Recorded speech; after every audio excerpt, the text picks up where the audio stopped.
Olá, pessoal. Daremos início, à nossa aula de elemento de máquinas. Hoje vamos explorar os tópicos pinos e cupilhas.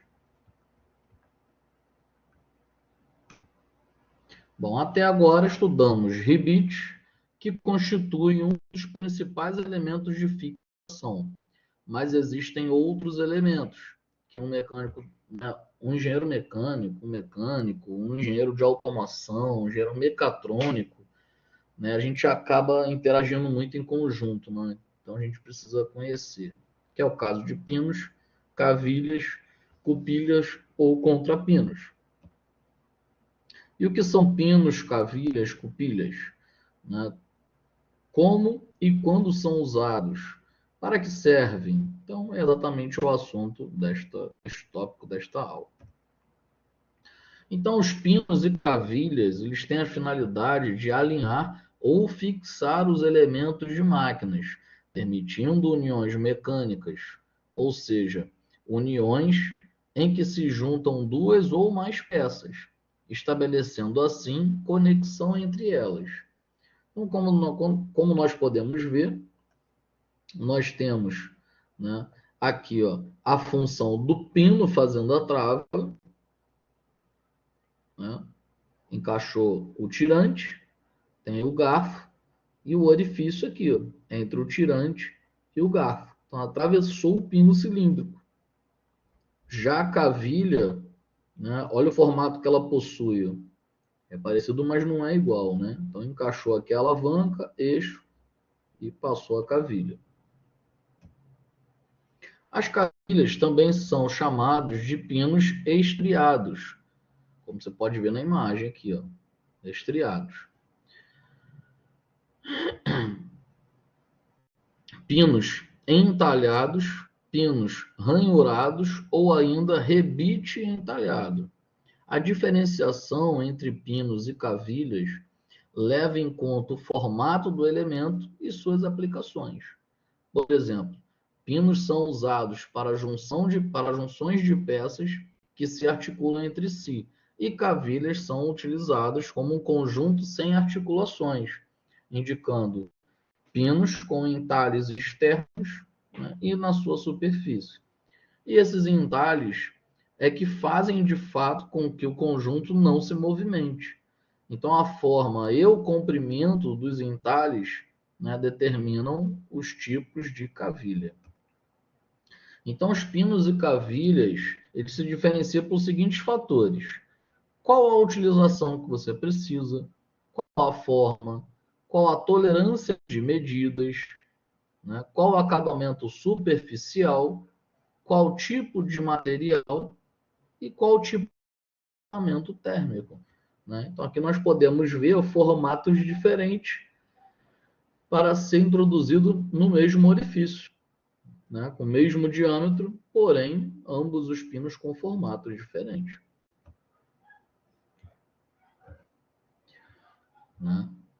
Então, aqui, mesmo orifício, e olha os outros formatos: pino cônico, né? Pino de união, para ele poder encaixar aqui, fazer união com ambas as peças.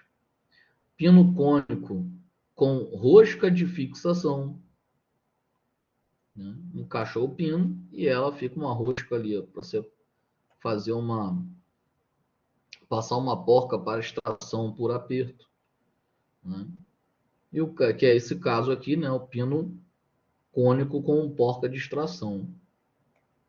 Aqui para aperto de fixação, enroscado, né? E aqui ao contrário, para soltá-lo.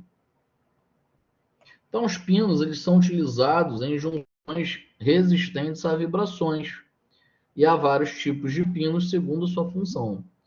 O pino cônico, que é esse primeiro aqui, né, a função dele é a ação de centragem de peças.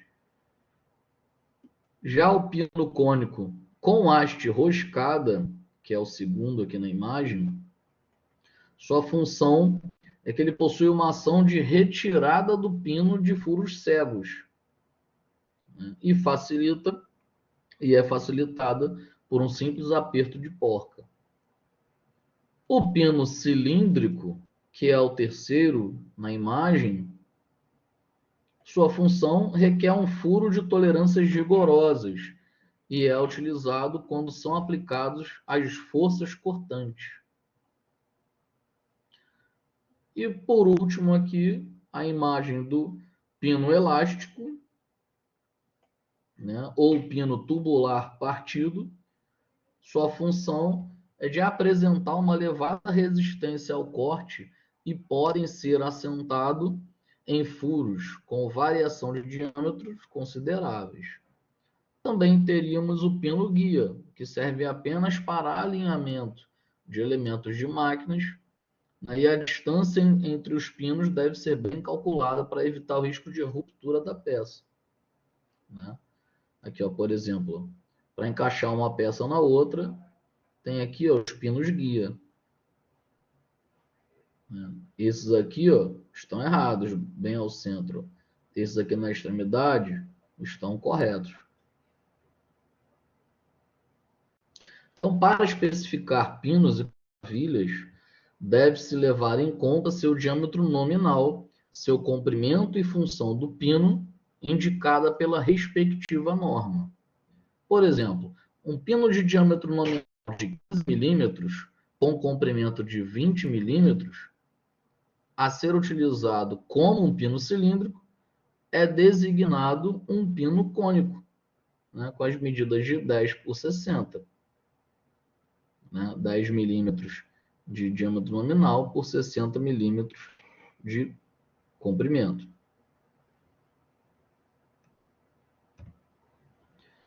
As cavilhas, né, são peças cilíndricas. Então, a cavilha é formada em aço, cuja superfície externa recebe 3 entalhes que formam seus respectivos ressaltos. A forma e o comprimento do entalhe determinam os tipos de cavilha. Sua fixação é feita diretamente no furo, né, no orifício, por uma broca. Não, furo aberto por uma broca. E dispensando-se o acabamento e a precisão do furo, né, é alargada. Então, fez o furo com a broca e passa a cavilha, né, modelo diferente. Classificação das cavilhas. Então, seus respectivos modelos ali, ó, KS1, KS2, KS3, KS4, aí pula KS6, KS7, KS8, KS9, KS10, KS11 e KS12. Então, notem que os modelos, né, de cavilhas são baseados em normas DIN, né, diferentes. Então, o primeiro, KS1, ele serve para quê? Fixação e junção. O KS2, ajustagem e articulação. O KS3, fixação e junção em casos de aplicação de forças variáveis e simétricas. Bordas de peças de ferro fundido, por exemplo. Esse aqui, ó. KS4, né? Encosto e ajustagem. KS6 e KS7, ajustagem e fixação de molas e correntes. KS8, articulação de peças. KS9, utilização nos casos em que se tem necessidade de puxar a cavilha de um furo, por exemplo. KS10, fixação bilateral de molas e tração ou de eixos de rolete. KS11 e KS12, né, fixação de blindagem de chapas de dobradiças sobre metal.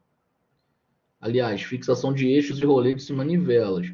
A fixação de blindagem, chapas, dobradiças e metal já está relacionada o KN4, que eu não coloquei aqui a imagem, e o KN5. Tá? E o KN7, também não para eixo articulado de barra e estruturas, né? Tramelas, ganchos, roletes e polias. Cupilha ou contrapino. A cupilha é um arame de seção semicircular dobrado de forma a formar um corpo cilíndrico e uma cabeça. Sua função principal é travar um dos elementos de máquina, como porca. Né? Você não quer deixar a porca de eixo, de roda traseira, de moto, né? É bem comum. Tá? Então você passa pelo eixo, você rosqueia a porca, aí vai aparecer o furo no eixo, você atravessa a cupilha ou contrapino, e essa ponta dele nota o formato em que ela é cortada e o fato de uma ser maior do que outra. Para quê? Para ser mais fácil a pega e envergar ela, torcer ela sempre ao contrário, para que o pino não saia, né? Vire um gancho para cada lado, o pino não saia e ele trava aqui a posição da porca e ela não consegue girar, afrouxando. Neste caso, a cupilha não entra no eixo, nesses exemplos aí, mas no próprio pino. Então, o pino cupilhado é utilizado como eixo curto para uniões articuladas ou para suportar rodas, polias, cabos, entre outros. Então, pode ter aqui nesse pino, polia, como explicou aqui, cabo, roda. Aí você vai e passa, né, a cupilha, né, ou o contrapino. Para finalizar o tópico, né, eu trouxe aqui alguns exercícios, só para a gente poder fazer uma breve revisão. Para alinhar ou fixar elementos de máquina, usam-se pino, pois o pino é utilizado principalmente para alinhar e fixar elementos de máquina, garantindo o posicionamento preciso entre componentes. Embora a chaveta também fixe peças, seu uso está mais relacionado à transmissão de torque, como entre eixos e engrenagens. Contrapino é um termo da construção civil, não da mecânica, né? Então, quando você está trabalhando com automação para contexto de construção civil, é muito comum chamar de contrapino. Né? Na verdade, contrapiso, né? Falei bobagem. E pino nós chamamos para o universo da mecânica. Exercício 2. A fixação do pino estriado é feita em furo executado por meio de broca, onde o pino estriado é inserido em um fundo previamente feito com broca e a interferência entre as estrias do pino e o furo garante a fixação. O martelo pode auxiliar na introdução, mas o furo precisa ser feito com precisão usando uma broca. Então, a solda não é apropriada neste caso. Para fixar outros elementos de máquinas, como porcas, pinos, entre outros, utiliza-se a cupilha, pois a cupilha é um elemento de segurança utilizado para evitar o afrouxamento de porcas, pinos e outros componentes, especialmente quando submetidos a vibrações. Então, ela passa a ser inserida em um furo transversal e dobrada para seu travamento. Cupilha ou contrapino, né? Então, a cavilha ela é o pino cônico, né? E a cavina e o pino cônico são utilizados mais para conceitos de alinhamento ou fixação por pressão. E um complemento em relação a tipos de pinos, a questão nem fala sobre tipos de pinos, mas um complemento. Se os últimos itens referem-se a elementos de pinos utilizados em máquinas, então um pino roscado possui rosca e pode ser rosqueado diretamente em uma peça, oferecendo uma boa fixação. O pino sem cabeça, ele é cilíndrico e liso, usado para alinhamentos ou posicionamentos. Já o pino com cabeça é semelhante a um prego, e é inserido em furos e retido por interferência ou outros meios. Esses tipos são escolhidos conforme a função desejada, se é o caso de fixação, de alinhamento ou até de travamento. Bom, finalizamos esse tópico. Até a próxima.